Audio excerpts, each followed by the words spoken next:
Hi everyone, I'm David Fisher, and this is Presidential Chronicles, the series of books and videos on American history as seen through the lives of the presidents of the United States. This episode is from the life of Franklin Roosevelt, and the focus is Navy and war. The year is 1913. Roosevelt has just been sworn in as the Assistant Secretary of the Navy in the Woodrow Wilson administration. He's only 31 years old. He's the youngest ever to hold that job. Theodore Roosevelt had been 38 when he was the Assistant Secretary. Really the only time in Roosevelt's career he was a subordinate, but he had a pretty good relationship with the Secretary, Josephus Daniels. Daniels and Roosevelt were quite different in many ways. In fact, within the Navy, Daniels often very much at odds with the entrenched officer corps in the Navy, whereas Roosevelt was much more inclined to get along, but they got along actually quite well. Roosevelt had some help. He had hired Louis Howe, who had helped him out on the recent campaign for the state senate. He came in as his assistant here in the Navy. And for Howe, very different personality, kind of an odd couple between the two, but Roosevelt really relied on him, almost became his alter ego. And Admiral Emory Land gave a little insight as to what was so special about Howe. Louis Howe was a damned smart, able man and the best advisor Roosevelt ever had because he had the guts to say no.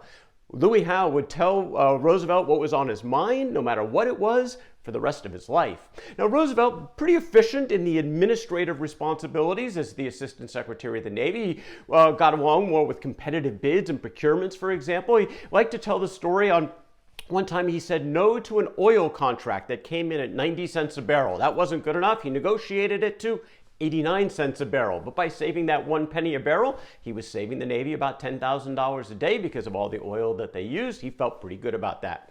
Well, about a year and a half into his tenure at the Navy, the world basically turned upside down. The assassination of the Archduke Franz Ferdinand of Austria set off a series of events. This was on June 28th of 1914, and within a month, the entire continent of Europe basically was at war. For the United States, strictly neutral under Woodrow Wilson, which was fine with Franklin Roosevelt, but Roosevelt was still advocating for preparedness just in case. And he made the point that 13 battleships were currently idled because the Navy was short about 18,000 sailors. The interesting thing was he made this publicly. He made a public statement to this effect. In fact, he wrote to Eleanor Roosevelt, "The country needs the truth about the Army and Navy instead of a lot of soft mush about everlasting peace. I am perfectly willing to stand by my memorandum, even if it gets me into trouble." Well, it did get him into some trouble. President Wilson, Josephus Daniels, the secretary, weren't very happy because the preparedness remarks by Roosevelt were kind of out of touch with the administration formal policy. Daniels rebuked Roosevelt over this. He got back into line.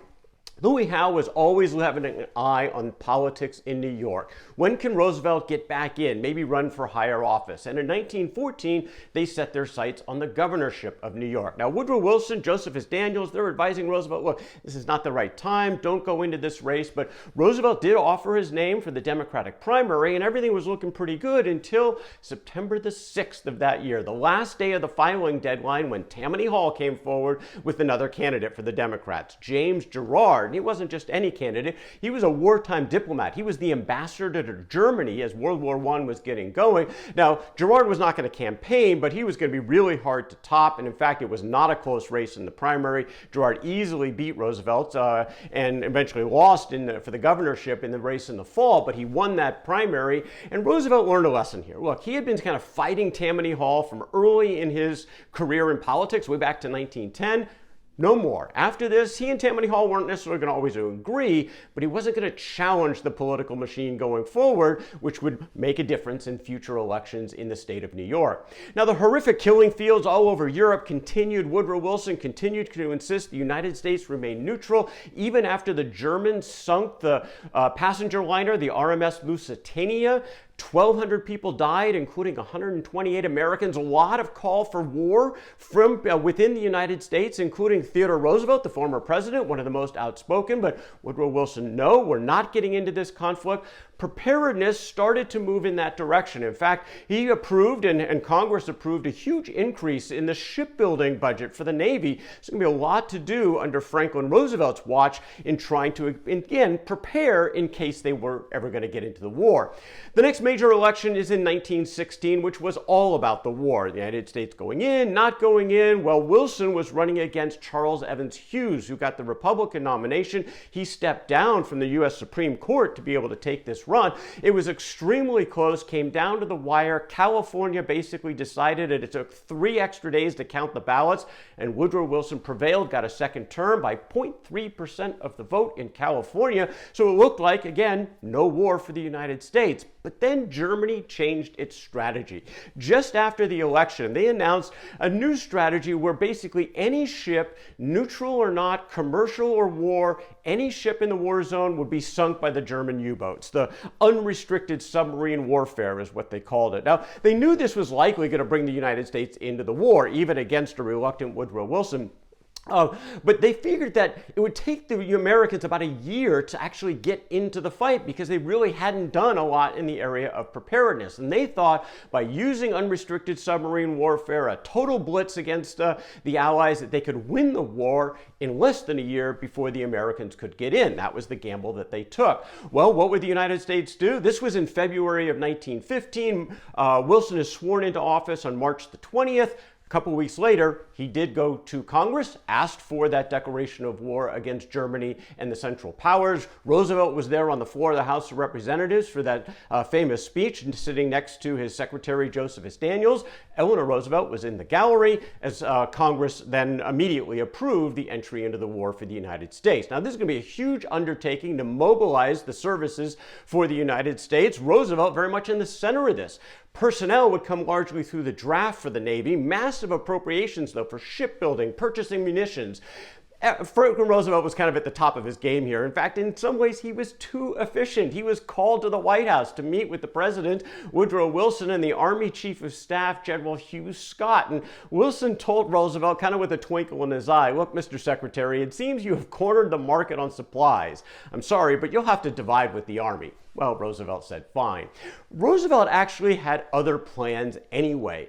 He was again modeling his career after Theodore Roosevelt. And when war broke out, when Theodore Roosevelt was the Assistant Secretary of the Navy, this was the Spanish-American War just before the turn of the century, Theodore Roosevelt resigned from the Navy political position to go join the Army so he could fight in the war. That was something that he had always wanted to do, kind of a lifelong dream, to lead men into battle. And Franklin Roosevelt was inclined to follow. But others were saying, look, no way. You're too valuable right where you are. President Wilson said to Josephus Daniels, look, tell that young man to stay where he is. General Leonard Wood, who was actually the commander for Theodore Roosevelt and the Rough Riders in the Spanish-American War, also made the point that Franklin Roosevelt should under no circumstances think of leaving the Navy Department. It would be a public calamity to have him leave at this time. So Roosevelt agreed to stay put. Now, the biggest challenge in the war, from many perspectives, were those German submarines, the U-boats. And British Admiral John Jellicoe made the point that the subs are the gravest danger that has ever faced the British Empire. Roosevelt from the Navy sought two approaches on how to handle the German submarines. One was to get American destroyers into action, to help lead convoys, particularly as the Americans were sending supplies and troops over to Europe. They needed to get there safely, and the American destroyers were a big part of looking out for the submarines and being able to keep them at bay as these convoys went through, and was actually quite effective. But Roosevelt wanted to go one step further. He believed in the notion to cut off access of the German subs at their source by laying a barrage of mines in the North Sea, from the Orkney Islands in Scotland to the coast of Norway. Now, the Brits had actually already looked at this, and they dismissed it as impractical. They said it would take 400,000 mines. They didn't have an effective trigger mechanism to make it all work, so they had kind of given up on that. But Roosevelt didn't want to give up on it. He was open to innovations, and one time an inventor from Salem, Massachusetts, by the name of Browne, came to his office to pitch the Navy on a gun that was triggered by copper antenna suspended from a buoy. Well, Roosevelt thought about this and said, well, if you could trigger a gun, could you trigger a mine? And Browne said he didn't see why not. So they immediately started testing this, and it looked promising. So Roosevelt was urging his colleagues to move very aggressively on this area with a different spirit from any of the operations up to now. This is a bigger matter than sending destroyers abroad or a division of battleships or building a bunch of new destroyers. It is vital to the winning of the war, according to Roosevelt. Now, they perfected this technology technology over the summer, started building factories so they could mass produce. And with the new technology, they'd only need about 100,000 mines, not 400,000. They would set them at 3 depths, 45 feet, 160 feet, 240 feet. The U.S. Admiral William Sims later remarked that nothing like it had ever been attempted before. The combined operation involved a massive detail which the lay mind can hardly comprehend. Well, in July of 2018, these mines are being laid in the North Sea, just at the same time as the American troops are now finally on the ground fighting in France. In fact, they're starting to turn the tide. Well, about 70,000 mines are laid, and they really only probably stopped a handful of subs. We don't know exactly for sure how many, but Admiral Sims still said it was a very effective move on behalf of the Americans and the Allies. He said, look, stories of this barrage were circulated all over Germany.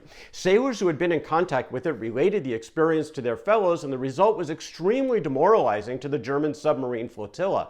That mine barrage was one of the wonders of the war, and a lot of it was due to Franklin Roosevelt. Now, Roosevelt wanted to see action. He wanted to get to the front, and so that same summer, he was offered the opportunity to lead a delegation from the Senate Naval Affairs Committee. Was going to send a delegation over to Europe to kind of observe what was happening in the war. Roosevelt jumped at the chance. Now, he had some political responsibilities. He met with King George V, British Prime Minister David Lloyd George, went over to France, met with the president, the premier, the general-in-chief, Marshal Foch, but really wanted to see some action. So at one point, crossed the English Channel, went to war-torn Dunkirk to see what happened there, moved on to Belleau Wood shortly after it had been secured by the Allies, still pretty kind of a hot war zone at the time, and was given the opportunity to pull the lanyard on a 155 gun that was aimed at a German-held railroad junction. So not exactly Theodore Roosevelt under fire at San Juan Heights in the Spanish-American War in terms of involvement in the action,